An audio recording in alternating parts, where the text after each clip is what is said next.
Music and Booze with Mo is co-produced and distributed by Nitty Grits, the media division of the National Food and Beverage Foundation, changing the world one taste at a time.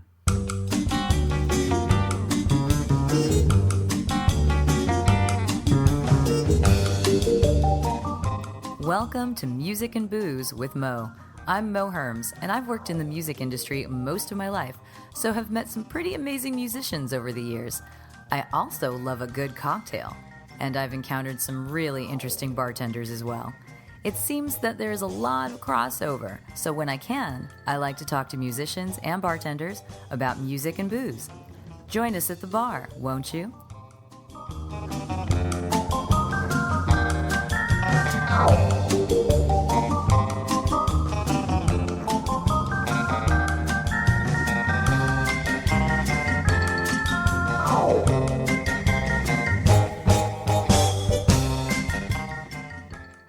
Music and Booze with Mo is brought to you by The Mermaid, a cozy neighborhood bar with an aquatic flair in the Little Tokyo area of downtown LA.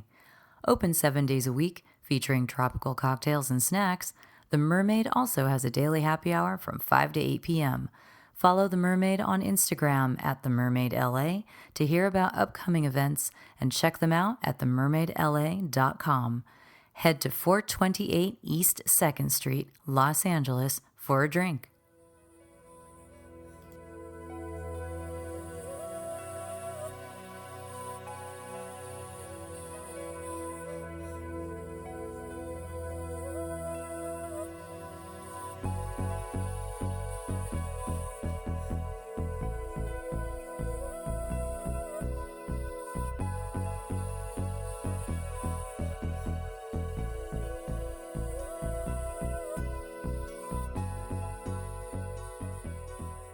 A few months back, I was hanging out at a bar in Brooklyn, and I was lucky enough to meet Alastair Burgess, aka Ali, who we're going to sit down and chat with now. He owns Happiness Forgets in London, which is one of the world's best bars. It has been so named for the last, 7 years or so, and I think they've not even been open for 10. So that's a bit of an accomplishment. Anyhow, Ali's going to tell us how he got there, what comes when he's finished with all of that, and in between, house music, soulful house music, maybe a dabble of the Black Keys and some other stuff as well, and Happiness Forgets is named after a song. We might get to hear a little bit of it.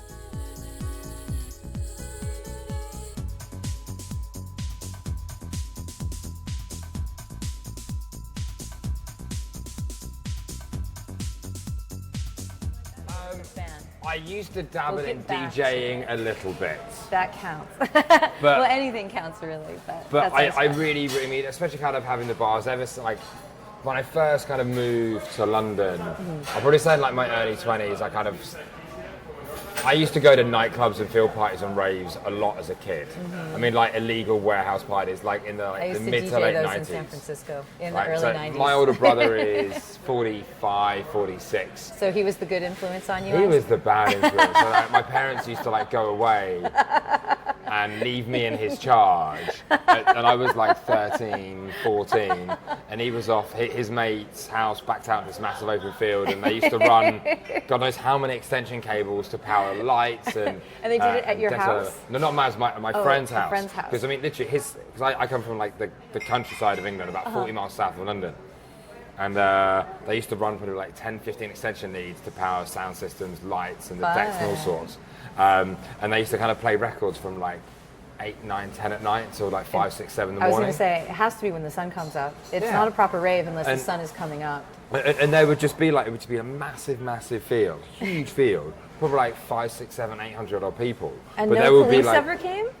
You were just in the fucking countryside. There's nothing. There was nothing out there. It's like the closest house was like a mile down the road. That's awesome. It was ridiculous. I think it's awesome. So, and there would just be like 8 or 9 different like bonfires that would just be burning all night. People just pissed and taking drugs and dancing around. And because I was in my older brother's show, it's like, I'm not staying home on a Friday night. We're going to my mate's fucking real party.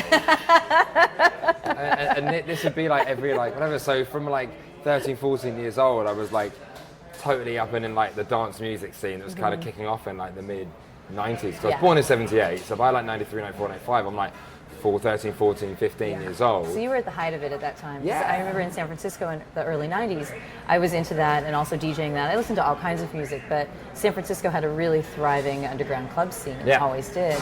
And since it also has a huge gay scene, all that music that was coming from Detroit and from England was just, we just found the place. I remember doing one of those, go to this parking lot, get the map, get in the back of this moving truck, and we will drag you to this airplane hangar. But we never knew where we were going. Well, for us, it used to be old farmhouses and barns and warehouses and stuff that would be out in the countryside or whatever. So you were in the country. We were in the middle of the city, so we got what we could get. And I remember a friend of mine saying, how did you know you weren't just going to be taken to a mass grave? And I'm like, that just wasn't what was done. Yeah, no, Not it wasn't. at that time. And then I was heartbroken. I kind of got to age like 16, 17. And it got to the point where police were raiding all the parties, whatever. And it's like they all got shut down and then everything moved. All those DJs that used to play all those field parties and stuff then moved into nightclubs. And I was like, I can't go anymore. This is shit. So I had to wait till I was 18 to be able to go back to get to nightclubs. And then it was like I had a complete baby face and I was never getting into a pub or a nightclub when I was 17. Just not happening. Well, I always try to start these things by having people introduce themselves. So you tell us who you are and where you work or what are your businesses and all of that. Then we'll tie it back into raves, huh? Sure. So, introduce yourself. So, my name's Alastair Burgess. I think everyone pretty much calls me Ali. Because it's easy. Yeah. Yeah, my full name is not Mo. So I get you on that. I'm officially not young anymore and I can't get away with what I used to do. I've been working in hospitalities and bars for 22 years. And I currently own 3 venues in East London, 2 bars and a restaurant. One of the bars is pretty world renowned and it's been on the 50 best bars list for 7 years in a row. 7 years in a row? 7 years in the How trot. long We've been has at it been 50 open? years. 9. And this bar would be? This bar is Happiness Forgets. And it's also won Tales the Cocktail Best International Cocktail Bar twice. Are you allowed to win twice? Well, you're not allowed to win 2 different years in a categories. row. No, same category. So we've won the same category twice. Congratulations, So the year, look I know, at you. and there aren't many bars that have done that. I would think it would be you and possibly Dead Rabbit or something. No, they haven't won the same award twice. Ah, so you just wink at them from I across think the only pond. bar that may have won Best Hotel Bar twice is maybe the Artesian, or maybe the Connaught. Nice. And so what are your other places? Because I'm sure they aren't So too the other one either. we have the bar is called Original Sin. It is kind of like a cocktail dive bar, kind of massively taking like cue from like American saloons, the long bar, that was lots of our wood, goal whatever. too, cocktail dive. Free to play pool table. We have live music and stuff in there. Super cool. And then for my pain, for my sins, I opened up a small French bistro. Because I love the way French treat their eating and drinking culture, just all day, every day. I was going to say, does that mean that you can come in and just get some really rich, creamy soup and sit there for 4 hours? Literally, yes. That's literally it. Then I like that place an awful lot. That is one of my favorite things about being there is that culture of just sitting at a table. Again, I'm a big fan of the extra creamy soup that the French do oh so well. But just sitting there and just watching people walk by. Yeah, everything has lashes and lashes of cream and butter. Thank you, thank you. We all know it doesn't really count unless there's a lot of butter in it, right? Well, it doesn't taste good, just put more butter and more salt in, it'll be fine. Well, let's go back to drinks then, because I'm thinking of duck fat. Do you do any of that fancy fat washing and such? Have you dabbled in that? We used to peanut butter fat wash, or fat wash with peanut butter whiskey for a few drinks we've kind of done kind of across the days, but we're not that kind of silly, crazy science, molecular, for want of a better word, style bar. We take fresh ingredients and we use them with delicious spirits and we make tasty drinks. Well, I was speaking with you briefly last night about Happiness Forgets, and you had said, I just wanted to open a bar where I could drink. Yeah. So, and I completely relate to that. So what got you to that point, to opening up that bar? I mean, I started in a bar because, almost literally, but now officially, like over half my life, I've wanted to have my own bar. I got into bars because quite simply I failed school. I was just a lazy shit. I didn't fail because I'm not smart. I just didn't go to school. It just wasn't your thing. Yeah, because in the UK you finished when I was a kid anyway. You finished school when you're 16, and then you could either go and do further education or you go to work. I went and did further education, but because it's not compulsory, and if you don't turn up, they don't go phoning your parents.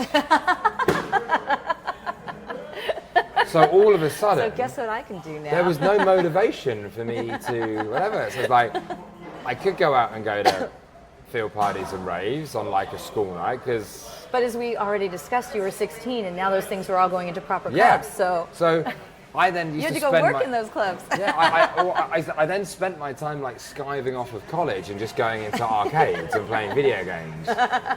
And maybe go to college to like submit my assignment, which I got really low grade on because I did it the night before and I was supposed to spend 3 months researching this shit. And I didn't, and I winged it. So I failed college and I got a job in a bar. I just got really lucky that I actually happened to fall in love with doing what I was doing. I love interacting with people and socializing and talking to people and meeting new people. But also as an 18-year-old, you're like, holy shit, I'm in an environment where I get to drink after work, I get to meet lots of girls, and I can also get into nightclubs that I love and listen to music for free, because in and around the area, I worked in a cool bar and everybody wanted to know who was to get free drinks from me. So I got into the music industry for similar reasons. So. the benefits of being an 18-year-old working in a bar were exponentially greater than having a bloody office job or working in a bank. So...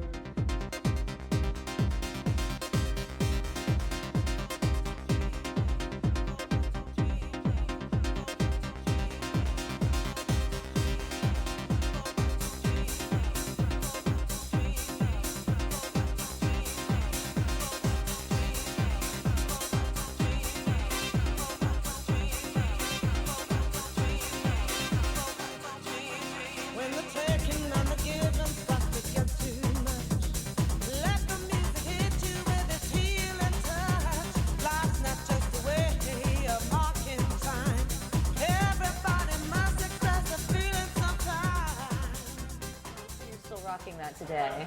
No, I'm too fucking old to say. 2 o'clock last night or at 1:30 when we were done, I was really flagging. I was like, you're tired. I want to go to bed and I want to make sure I get up and go and have a good breakfast. So then what is it that inspires you these days, since the motivations have changed? Me? So, when I was 20, I decided I wanted a bar. And over the years, that bar that I wanted to open very, very much changed. Yeah. I lived and worked in New York for 2 years, 2006, 2007, and then that really was like the major inspiration. That was like the real turning point, because prior to that, I just pretty much worked in what I call like high street bars, high volume. It was like pints of beer, bottled beer, RTDs, whatever. Yeah, it was just like... What brought you here? A girl. Oh, yeah, well? I met a girl in London and she was American, her visa was up, and I was like, well, if you're going to go to New York, if we're going to go back to America, we have to go to New York because I'm not going to get an illegal job working in Boston, which is where she was from. So I managed to buy a green card and a social security number off a Mexican in Queens for $200. As you do. Yeah. I'm from San Diego. I know how this goes. Yeah. So I did that, and then I managed to get a job at what is like one of the most renowned cocktail bars in the city at the time, and quite a historic venue for the city and in the global cocktail scene. That was the Pegu Club. Yeah. I just remember Audrey Saunders looking at my green card and social, and then flipped it over, and then looked at me, looked back at it, and then looked at me. At this point, I'd been working there for 6 weeks, and she just looked at me and she went, "As long as it works, I don't care." She was really one of those talent spotters, wasn't she? And I was very sheepish and kind of dropped my head and went, "Okay, cool, I'll go back to work then." And then a year and a half later, I worked for her, and it was amazing. And like, it really kind of put me on the map and taught me everything I knew. Kind of really at that point, kind of about drinks. And I left New York in 2007. My 30th birthday was coming up. I'd broken up with a girl, and I was like, I can't be a 30-year-old illegal bartender in New York. I need to get on with my life. It's like, I want my own bar, and I'm not going to do it being here. So I went back to London, and I didn't quite have it by the time I was 30, but I managed to open up a bar by the time I was 31, maybe 30 today, 31. You opened a bar by then? Yeah, so it took me like a year and a half, just over a year and a half of being back in London, and I opened a bar, my first bar in London when I was 31. Wow, that's huge. And then the goal was like, yeah, cool, open up a few more, make enough money, and then kind of, open up a few, then sell them all off to a big company for millions and millions and millions, and then just buy my own little small one and just be happy in retirement. that goal's now slightly shifted. So now you asked me what my motivations are now. I was going to say, wait, where are the millions and millions and millions? Not coming as quickly as I would have liked. But it's still on course for that. Well, yeah, I fingers crossed. But like the goal in life now is I'm now 41, so it's 10 years later after I opened up my first bar nearly. And I'm like, I now want to be retired. My goal is that I want to retire by the time I'm 50, give or take a few. And I want to move to the Mediterranean, have myself a 35 whatever foot yacht. And I'm an avid scuba diver now. Well, not now, but I've been scuba diving for a long time. And I just want to be somewhere where it's warm every day. I want to be beside the sea. I'd like to have my own dive centre where I teach people to scuba dive that also has a coffee shop, cafe, like selling sandwiches and like simple food and a cocktail bar on the side. And in the harbour's my yacht. And if I don't want to, small one. Yeah, and if I don't have to do any work, if I don't want to do any work, I don't have to go and do any work. Because there's someone else. You just drop in. That's literally it. So that is now my motivation. I think that's a pretty excellent goal to have. And So- your current, with the bars that you have currently, we talked about community and the importance of community. So let's say on that yacht, I guess that's a different kind of neighborhood vibe, isn't it? But the thing is that it's You're all still about teaching. absolutely right. And it's very much about being part of the community in the area you're in. So I mean, you service the community in the neighborhood by having a business that brings people to it, that then services the other bars and restaurant stuff that's going on. A small little cafe and bar because I love fucking food and drink, and my boat because I just love being on the water. I grew up by the beach in San Diego. I grew up in a surf culture. Yeah. My high school had a surf PE class. We had a surf team. So everything you're saying resonates with me, except for the yacht part, which I never had that. And we couldn't really scuba, we surfed instead. Yeah. But it's very similar because in that community, small businesses, everyone knows each other. You walk in barefoot, you thrive off it. grab the coffee, do all of this. I think that you can do that. I have a feeling that you'll be able to The really do funny that. thing is actually to achieve that, I don't need to make the millions and millions and millions to be able to do it. No. Because if I've got a business that's kind of like a small business, Yeah. that's continue bringing me income, do you know what? I'll be really happy without the hustle bustle of like. The one thing that the hospitality industry has now is this. It has this need and want for everybody to prove themselves. Do you think that's true internationally? Because I live in the United States where everyone works very hard. 100%. Everyone is trying to prove themselves, to prove that they're bigger and better than the next person, and then everyone's all of a sudden getting jealous of the guy who's maybe now getting more attention than they were, whatever. Don't get me wrong, I fall into that trap. I fall into the trap being like, why is someone talking about them? I mean, I've done this, whatever. And it's like, I'm now at the point where I'm like, you go and have it. I'm really happy just kicking on with what I'm doing. And do you think that that's part of the success of your bars? I mean, Happiness Forgets is a lovely, simple place. Yeah. The drinks are good. It's, to me, I'm like, it's clean. People are friendly. The drinks are good. It's welcoming. It's very simple compared to what a lot of people are trying to do. We talk about the idea of concept bars, and people get this big idea in their heads, and that's wonderful. If this is what you want, go for it. But there's something to be said also for the simple neighborhood bar. Success is a double-edged sword, and I actually think success is and if you can't notice it and identify, I think success is actually a hindrance? Potentially, inherently evil. Evil's a strong word. But the reason being is, right, so we've been on the 50 best bars list for 7 years on a trot. And because of that, we've won whatever tales. And I never set out to win or achieve any of these goals. I just wanted to open a bar I want to drink in. I just like making good drinks, and I like shit to be good, and I want service to be good. And then that resonates with people. But when you start winning these awards, success comes with many things. One, because you've won an award, everyone thinks, oh my God, this place is the 12th, 10th, whatever best bar in the world. It's won this award. It must be amazing. So everyone comes in, they walk in with ridiculously high expectations. Yes. And so, our highest ranking has been 6th place in the 50 best. And that's ridiculous. We opened the bar for 25 grand. And yet, a bar that's insane. that was like below us, for example, is something like when they first entered the list, and for the first 2 years they were on the list, they were lower than this, and that was Dandelion. And this is a multi-million-pound bar. And then people walk into it like, so I was in Dandelion, how is this higher than Dandelion? That place looks amazing. It's like, because it's different horse for courses. So the expectation level is really bad. But then another side where it's really good is that everyone asks me what I think is really, really good. So I then fall into a trap of them becoming really, really critical of everything in other bars.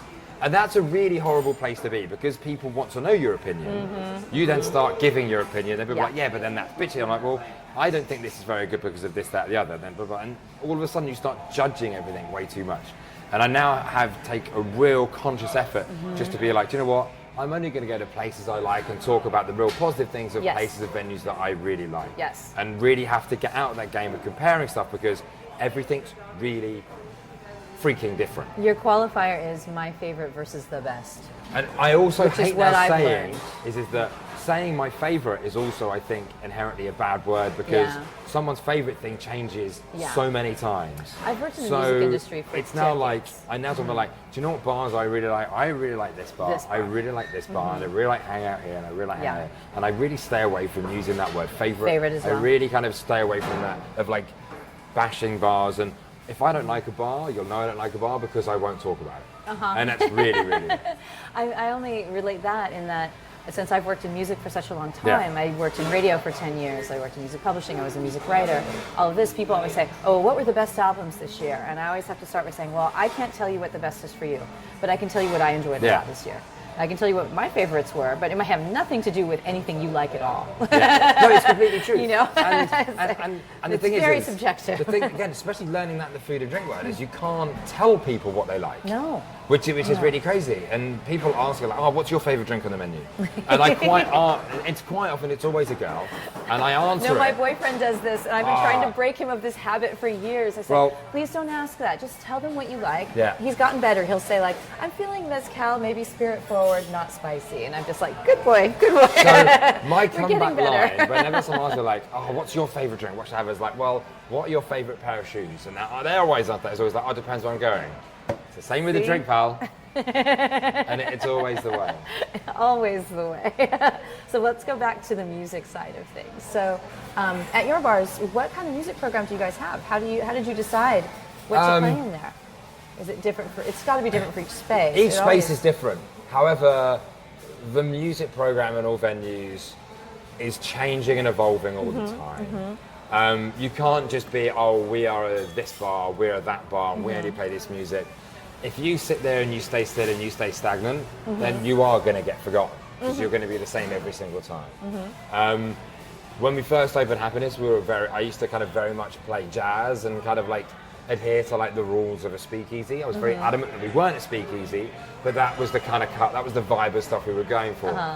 Then that kind of started evolving. We'd play jazz early doors, when it's a little bit quiet or whatever, and then we'll kind of put more blues on, kind of like it's a little bit more upbeat, could be a little bit more jovial, the guitar stuff in there. And now we just play blues early doors, and we kind of rock out some really amazing like band music from like the 50s, 60s, Yeah. 70s, 80s. What's and some of your kind favorite of tracks stuff to now. play in there? I had a real big phase for about 8 or 9 months of playing Black Keys to death. And that was probably back in like 2011, 12, maybe kind of going Just to when they were 13. hitting there. And I was They like, were coming up. I think, I can't remember what album it was on, but Lonely Boy was just like Yeah. fucking brilliant. I It's a love fun that song. track. It really is. And if you sit there and you listen to the Black Keys lyrics from all of their music, you just know, do you know, in high school, these guys were the fucking losers. Yep. They were the nerds. They couldn't get girls. That's because And they then were all listening to all this old music that Yeah. nobody understood. Yeah, but if you listen to all their songs, and it's all about girls and not being able to get them, and I'm like,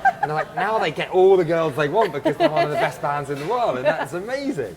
And I'll have and to you listen to the these lyrics guys, again and see if they've changed. It's see really what they're nuts. singing about Well, now. actually, my favorite album they did is Chula Homer, which is like covers of like amazing, Yeah. amazing songs, and like Meet Me in the City is like just unbelievable because the original track was by Junior Kimbrough, and that's kind of like just you can hardly understand a word he says because I think when he kind of recorded the song he must have been about in his 60s, I'd imagine. Like, but their version was just so on point. I'm trying to think of the lyrics and how they go now, but I just love that track, and it was that album that really got me into That got you. the Black Keys. That kind of really. We'll make everything alright, my honey, don't. Oh, honey, don't.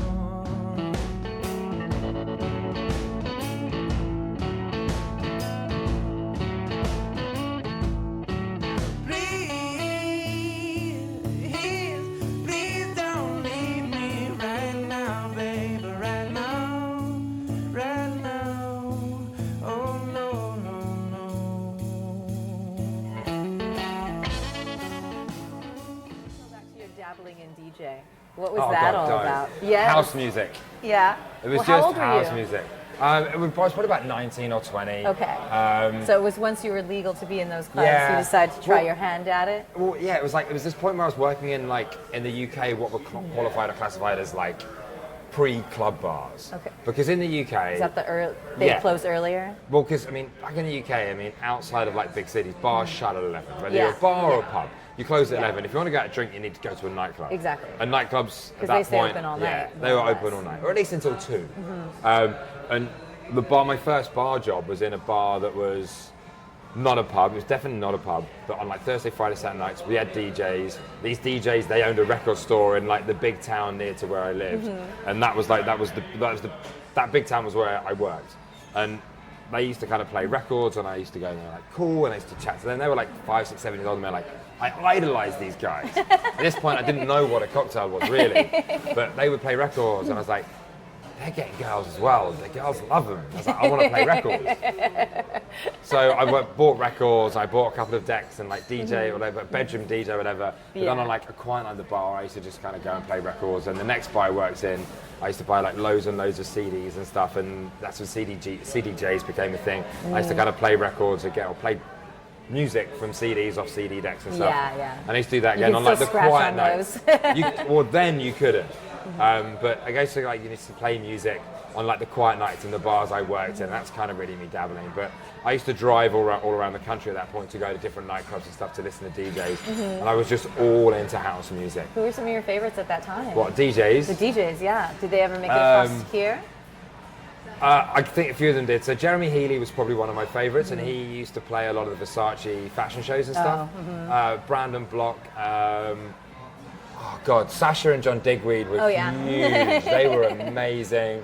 And then like there are a few kind of heavy ones. By the time I was getting like 22, 23, my music taste really started to change. And I used to listen to Norman Jay, was amazing, and he used to play a lot of that kind of early soulful house stuff, especially the stuff that was kind of huge in Detroit. And that I used to listen to that so much, and that kind of really got me.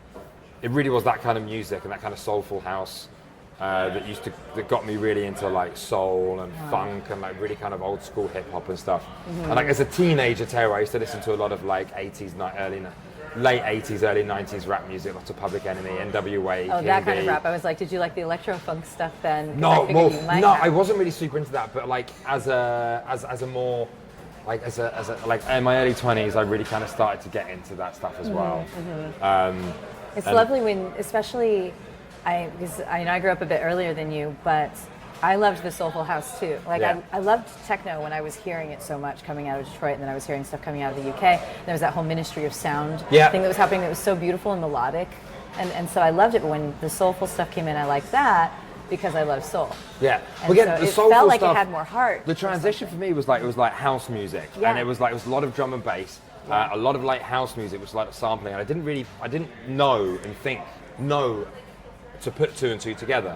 But then it was like the house you listen to, then it was like soulful house, and then that used to sample loads of disco tracks and stuff, and I used to kind of get into like my you soul start house or learning, whatever. you And start it was breaking it you down. do, and it's like it was like house music for me as a kid. It was like and it was crazy. And I kind of moved to soulful house, and you kind of used to get the lyrical stuff going into it, and then that kind of really tied into disco, and then like you start looking at the black influence and like the soul and the funk influence that kind of really that kick-started disco. And then like, holy shit, disco was really just the forerunner to house music, and then soulful house, like mixing the whole two together. And it's like, that was amazing. So your house is always a dance party. Yeah. Oh my God, unbelievably so. And then it was like lots of then kind of as I started to mature, like I moved to London when I was like 24, and the bar and the music we were listening to there was like lots of breakbeat, Nuyorican soul and all that kind of stuff. I love and, Nuyorican stuff. Yeah, I know, it's so That must amazing. have been great for you to come here to New York when Oh, you it was dabble in fantastic. that. Yeah. And then that kind of really just kind of evolves, and like again like the funk, and then going back into the blues, and then like the bands and the guitar music, and because growing up I didn't like that style of music, but then kind of when you just put it all together and you see like just the genealogy of music and how it like all just literally seals into one. Which is why I hate music now, because there's just no originality like modern music. But the thing is though, you have to dig I'm harder. sure that's what my parents said about my music. But again, we touched base on that We did last a little bit night last about night. like, you know, the generational gap between like the 50s, 60s, what they listened to, and then what was happening in the 80s. It was so dramatically it's different. sort of like from the 2000s on, it's tougher to find some of those influences Yeah. than it was before. Because so they found the formula and stick. And you know what? It's the same way with clothes. Yeah. If you look at clothes, you haven't seen really terribly We were innovative literally stuff. just walking through Washington Square Park today, And and there saying- was this ridiculously hot chick. She must have been about 20 or 21, riding a skateboard with fat sunglasses and like bright green luminous flares on. Yeah. And I was like, shit, you're literally from like a Studio 54 from 1975. You couldn't be more fucking cliche. And it's just hitting another cycle. Yeah, totally. And the stuff keeps coming back. So at some point I can't help thinking there has to be some sort of innovation. I mean, I feel like the 80s had, you know, the electronics came in, 90s had rave stuff, but yeah, it'll happen. I have faith. People are creative. I don't at know. heart. I think we're just going to have much more harker back to like real music, kind of a little bit less electronic Well, I and think proper this is instruments why and stuff. Adele resonates with so many people, and she's been such a big hit because she's a natural singer. Yeah. And even if people aren't aware of the fact that they want to hear a natural singer, Yeah. something appeals to them about because her. I think this is the difference between like a lot of people who are popular and people like Adele. Adele and like your Amy Winehouses and people like Freddie Mercury or whatever, they are an instrument. Exactly. They have authentic voices. They are an that- instrument. They haven't been taught how to sing. They haven't learned to sing. Like I love Beyonce. Like, she's amazing. She's a natural Yeah. talent, but she isn't an instrument. Yeah. You have those natural singers that are just instruments, and you're like, Yeah, right? No, absolutely. And so I have faith. I mean, we can actually pull this back over to the drinks stuff because a lot of times people will work so hard to create fascinating new drink menus. They'll bust one out every couple of months. I'm not sure if that's how you guys do it as well, or if you no, have we processes roll you in. stick to. No, we work on our drinks are what I call classically styled drinks. We use sweet, sour, bitter, spirit and water, right? And we kind of generally work within those ethos. We do use a couple of modern techniques to extract flavor from plants, herbs and spices and sauces the as most part. such, but we're not Well, so the thing we're I'm not going, kind of doing our own home ferments and all that Right. kind of stuff, whatever.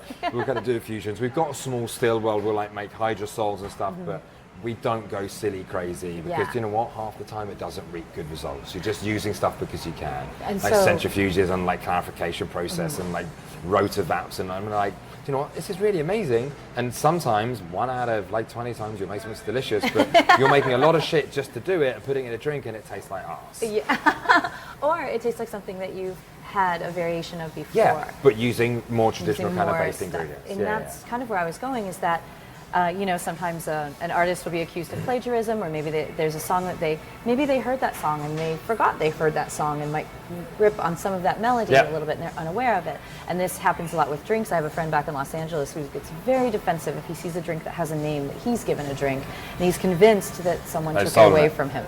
And There's I'm no like- chance. I'm like, I'm sure there are other people who think the way you do. There might be at least 5 in so the United States you know alone. the aviation cocktail. Yes. Gin, maraschino, lemon, maybe a dash of violet, maybe not. Right. At the same time, so that was invented on the East Coast. It was discovered that in a book printed 4 years before that drink was technically invented, like historically invented, there was a drink called an aviation which used pomegranate, Calvados and lemon, and was called an aviation cocktail. It was like 2 different sides of the country. Someone was like, obviously it was in the boom of like probably aeroplanes coming in. It's like, I want to call my cocktail the aviation. This guy said, I'm going to call my cocktail the aviation. Right. No one of prominence was drinking cocktails on the West Coast. Yes. Everyone was in New York drinking cocktails in the 1880s, 1890s, whatever, early 1900s. And like, that's what became the aviation. And this one got forgotten about because no one knew it existed. Exactly. And it happened then. It's just today, And it happens. we have the internet. Today we have all this written down somewhere. I had a talk with But you also have lots of people who want to be doing it. So it's exponentially multiplied because Yes. whereas before you had like With 5 names or with bartenders, ingredients. now you have 5,000 bartenders. And so and a friend of mine who the chartreuse swizzle is attributed to him in Yeah. San Francisco, Marco Dionysus. And he was, I think he was at Smuggler's Cove, where he was bartending at the time. Yeah. If I remember his story correctly, a gentleman from Texas came in and was a bartender in Texas years before. And he said, oh, what's in this drink? Is it bing, bing, bing, bing? Exact same ingredients. Yeah. He's like, oh, I used to make this at my bar all the time. We called it a this, you know? And So I mean, he wasn't I did about that. to sue anyone No, of over course it. not. I mean, You can't do that. I did like 6 months at Milk and Honey in London before I opened my bar, because it was just kind of like while we're getting everything prepped up. And I was working with Jack McGarry, who works at the Dead Rabbit, who has a ridiculous photographic memory. He reads a book, he literally remembers all of it, and he remembers all the recipes and stuff. And someone, while I was working in the Red Room, and someone said, I really love gin martinis, but I don't want a gin martini. What can you do? And I was like, all right, let me go away, let me see what I can think of. And I made something up there and then up on the cup. It was gin, it was a dash of masculine instead of using vermouth, but because it's obviously thick and rich, a couple dash of absinthe to kind of give it a little extra depth, and some orange bitters. And just for a bit of fun, I put a dash of blue curacao there to give it a little bit of a hue. And I took it out and they said, oh my God, this is delicious. So I made one, I was like, fuck, that's really good. And I gave it one a try.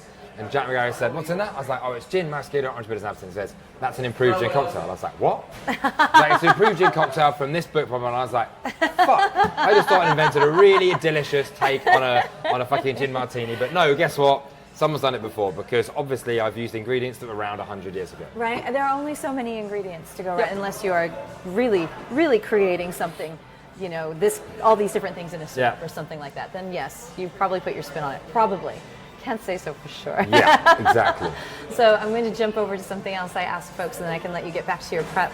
And that would be drinking and music together.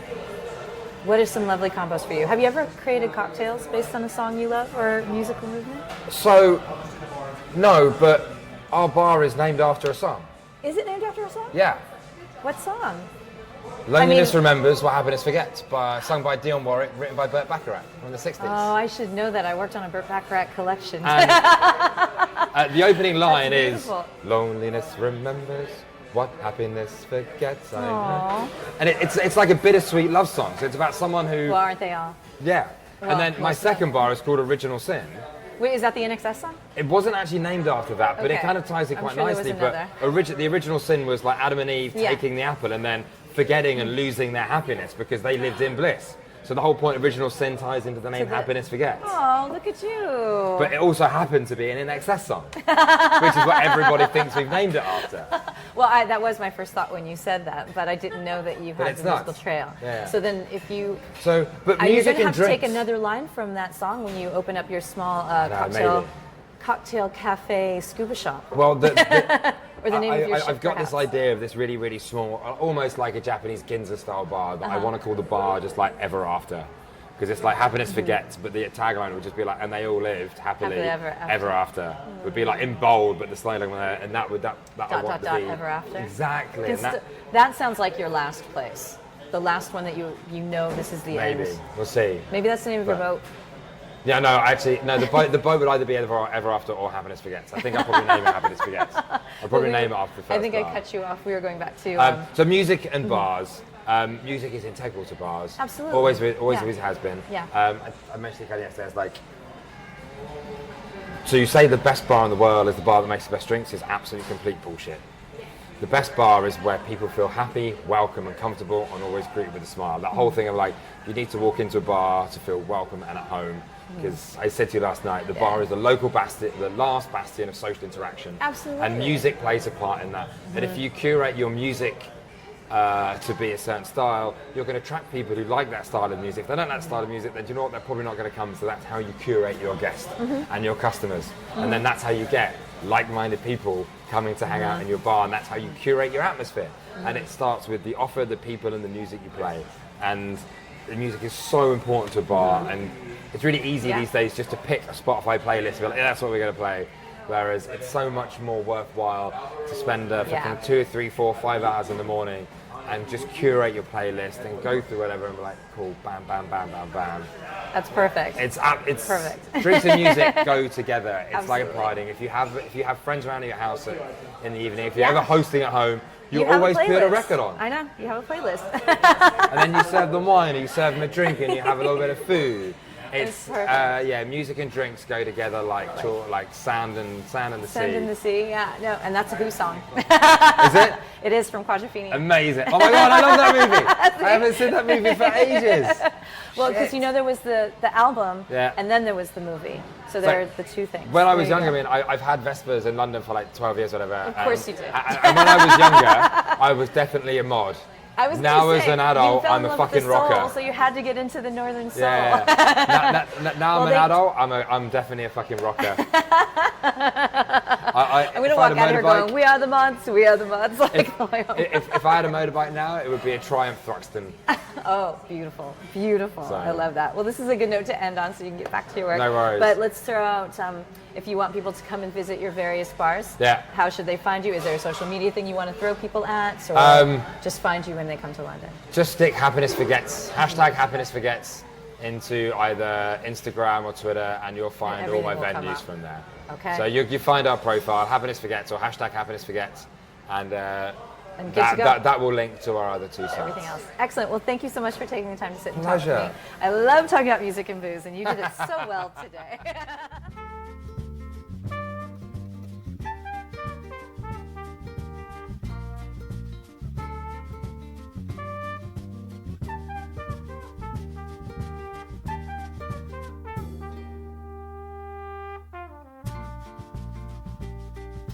Loneliness remembers what happiness forgets. I had to lose you to recall that life's not really all sunshine and laughter.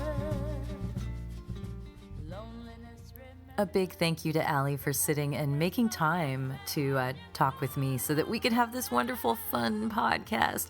He was very busy, and I seriously just crashed his party, and he let me bump my way in there so we could sit down and have this talk. And I'm super glad that we did. If you ever find yourself in London, absolutely #Happiness Forgets so that you can find his places and check out the bars. Happiness Forgets. I had a wonderful, wonderful time there. And the menu, if I remember correctly, it says mixed drinks and mischief, which a friend of mine told me should be my life motto.